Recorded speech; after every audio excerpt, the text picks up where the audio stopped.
Hey friends, இந்த வீடியோவில் நம்ம ஒரு பயனுள்ள தகவல் பற்றி பார்க்கலாங்க. அதாவது ரீசெண்டாக அந்த நியூஸ் வந்து வெளியிட்டிருந்தாங்க. மதுரை மாவட்டத்தில் இந்த நியூஸ் வெளியிட்டிருக்காங்க. நான் முன்னாடியே சொல்லிடுறேன், இது வந்து மதுரை மாவட்டத்துக்கு மட்டும் பொருந்தது கிடையாது. தமிழ்நாட்டில் இருக்கக்கூடிய எல்லா மாவட்டத்துக்கும் இது வந்து அப்ளிகபிள் தான்.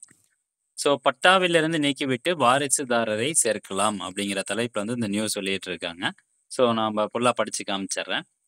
மதுரை மாவட்டத்தில் பட்டாவில் உள்ள இறந்த நில உடைமைதாரர்களின் பெயர்களை நீக்கி அவர்களது வாரிசுதாரர்கள் அல்லது பதிவு செய்யப்பட்ட ஆவணம் வாயிலாக உரிமை பெற்றவர்களின் பெயர்களை சேர்க்க உரிய ஆவணங்களுடன் இ-சேவை மையங்கள் அல்லது சிட்டிசன் போர்ட்டல் வாயிலாக விண்ணப்பிக்கலாம் என அதிகாரிகள் தெரிவித்துள்ளனர். ஸோ இ-சேவை மையம் போயிட்டு இப்போ ஒரு சொத்து உங்ககிட்ட இருக்கு. அந்த சொத்து மேபி வந்து அப்பா பேர்ல இருக்கலாம், அவர் வந்து இறந்துருக்கலாம். ஸோ அப்படி அவங்க இதில் தாத்தா பேர்ல இருக்கலாம், பாட்டி பேர்ல, யார் பேர்ல வேணாலும் இருக்கலாம். அவங்க சப்போஸ் இறந்துட்டாங்க அப்படின்னா அந்த சொத்தினுடைய உரிமையை வந்து பட்டாவுல நம்ம மாத்தணும். ஸோ அப்படி மாத்தாம வச்சிருந்தீங்க அப்படின்னா, நீங்க இ-சேவை மையம் மூலமாகவே மாத்திக்கலாம் அப்படின்னு சொல்லப்படுது. இது குறித்து அவங்க என்ன சொல்றாங்க அப்படின்னா, தமிழ்நாடு முழுவதும் உள்ள கிராமப்புறம் மற்றும் நகர்ப்புறங்களில் உள்ள நிலங்களில் நில ஆவணங்களின் கணினிமயமாக்கப்பட்டு இணையவழியில் பொதுமக்கள் அனைவரும் எளிதில் பார்வையிடும் வகையிலும், அச்சிட்டு பயன்படுத்தும் வகையிலும் இந்த ஒரு வெப்சைட் இருக்கு. இ-சர்வீசஸ் அதில போயிட்டு நம்ம பட்டா எல்லாமே பார்த்துக்கலாம். பட்டா, எஃப்எம்பி மேப் எல்லாம் பார்த்துக்கலாம். இந்த இ-சர்வீசஸ் என்ற இணையதளத்தின் வாயிலாக பொதுமக்களின் பயன்பாட்டிற்கு கொண்டு வரப்பட்டன.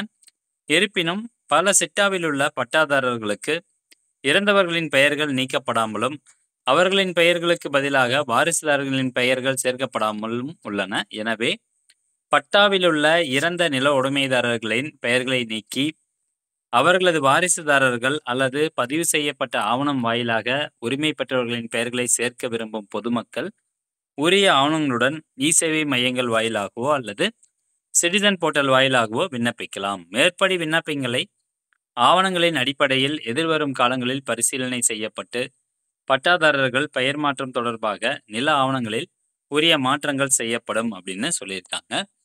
ஸோ எல்லாருமே வந்து பத்திர ஆஃபீஸ் போயிட்டு அங்கே பட்டா மாற்றத்துக்கு எல்லாம் அப்ளிகேஷன் கொடுத்துட்ருக்கோம் இல்லையா? ஸோ அது வந்து தேவை கிடையாது அப்படின்னு சொல்கிறாங்க. ஸோ நீங்கள் பார்த்தீங்கன்னா பட்டாவில் பெயர் மாற்றணும், பட்டாவில் இருக்கக்கூடிய அந்த சொத்தினுடைய உரிமையாளர் இறந்திருந்தாங்க அப்படின்னா அவர்களுடைய வாரிசுதாரர்கள் பெயரில் நீங்கள் பட்டா வந்து மாற்றிக்கலாம். இ-சேவை மையங்கள்லேயே போயிட்டு நீங்கள் அப்ளை பண்ணிக்கலாம். ஸோ இதுக்கு தேவையான டாக்குமெண்ட்ஸ் என்னென்னா, ஏற்கனவே இருந்தால் அந்த பட்டா காப்பி, பத்திரத்தினுடைய ஜெராக்ஸ் காப்பி, அதுக்கப்புறம் உங்களுடைய ஆதார் கார்டு, யார் பேரில் வந்து பட்டா மாற்ற போகிறீங்களோ அவங்களுடைய ஆதார் கார்டு, முக்கியமாக வாரிசுதாரர்களுடைய சர்டிஃபிகேட். ஸோ இது எல்லாமே இருந்துச்சு, லீகல் ஹேர் சர்டிஃபிகேட் இதெல்லாம் இருந்துச்சு அப்படின்னா நீங்கள் இ-சேவை மையம் போயிட்டு அப்ளை பண்ணிக்கலாம். சப்போஸ் லீகல் ஹேர் சர்டிஃபிகேட் இல்லை அப்படிங்கிற பட்சத்தில் அதுவும் நீங்கள் இ-சேவை மையத்திலே வந்து அப்ளை பண்ணி வாங்கிக்கலாம். ஸோ இந்த ப்ராசஸ் இது வரைக்கும் வந்து இந்த ஒரு ஆப்ஷன் இப்போ கொண்டு வந்திருக்காங்க. ஏற்கனவே இருந்தது தான், பட் நிறைய பேருக்கு இது தெரியாமல் இருக்குது. அதனால் இந்த மாதிரி வந்து பத்திரிகை செய்தியில் வெளியிட்டிருக்கிறாங்க. ஸோ இந்த இன்ஃபர்மேஷன் நிறைய பேருக்கு ஷேர் பண்ணி விடுங்க. மீண்டும் அடுத்த ஒரு நல்ல பதிவில் சந்திக்கலாம். நன்றி, வணக்கம்.